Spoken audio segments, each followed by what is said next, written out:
So I've just recently come off of my 8-month retreat, and we had the 9 days of Dhamma, and then just getting ready to go up to the Hermitage for the next several months. First morning reflection for a long, long time. But I think just what's been noticeable to me as the retreat has ended, and I've been becoming more engaged, is just the importance of community life and what it can do to inform our practice and actually be a major part of our practice. We were talking about this at tea with Ajahn Sudanto yesterday as well. And how it's just so important to use the nitty-gritty of living in community to our advantage, because it's not always easy. In fact, sometimes it can be difficult bumping up against each other, or just watching what the mind does when someone says something to you that's not very pleasing, or is difficult, or somebody telling you to do something that you don't particularly want to do, or that you think should be done differently. All of these kinds of things will come up in a community like this, and then with our commitment to right speech and right action, then this kind of container really challenges us along those lines. We can't just always say what's on the top of our tongue, or right at the front of our mind.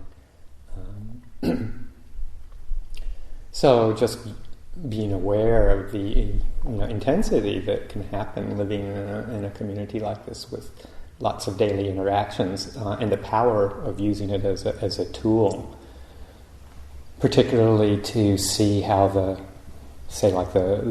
worldly dhammas of praise and blame can affect us.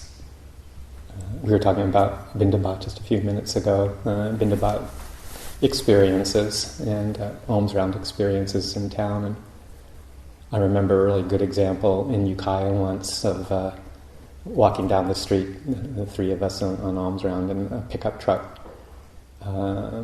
passed by, and there was a woman driving it, and she kind of leaned out of her window, and you never know what you're going to experience when someone leans out of their window in a pickup truck in Ukiah. But she said, "I love you," and that was it. And she zoomed on past. And it was sort of like, oh, that was really nice. Kind of feeling all bouncy and uplifted and good from that. And almost on cue, another pickup truck drove by, and a fellow leaned out of the window and looked at us and yelled, "Get a job!" And of course, the feeling of deflation immediately followed, and lost all of the good feeling from the "I love you" person. So it was a good lesson, or a good example in how, these external circumstances that have absolutely nothing to do with you can affect your mood. And in 1 minute you're feeling all great, and the next minute, feeling just kind of like all hurt or offended. So just to watch those reactions and realize that we can't control what other people say or do, and that it's up to us to learn how to see what our responses are. And when it happens in community, in a setting like this, even things not quite that blatant on either end happen, but we get praised and we really feel good, and we get blamed and we feel kind of bad. And it doesn't mean that we shouldn't ever say anything to anybody or offer. I mean, the Buddha does talk about the importance of offering support and good supportive words, and praise when praise is due. That's part of living harmoniously together. But we take it for just what it is, and don't make anything out of it, and don't attach to it, because obviously it will change, and the next person will come along and find fault with something. And dealing with the feelings of being blamed or being faulted for something, it's a hard one for many of us, and and not to dismiss when people give us feedback, in quotes. It's like how you cringe when somebody comes up to you and says, "I'd like to give you some feedback." And it's like, ugh. But just to, take it as, is it true? If it's true, then I can adjust my ways. If it's not true, then, well, that's their perception, and I don't have to take it on personally. And I always like that.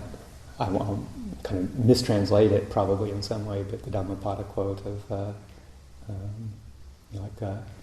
sometimes, what is it?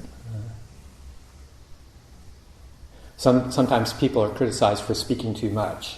Sometimes people are criticized for not speaking enough. And and there's occasion when sometimes you speak just the right amount and you're still criticized. Everybody is criticized. So it was just taking that into account, that everybody is criticized for something, all the time. It's just what happens in the world.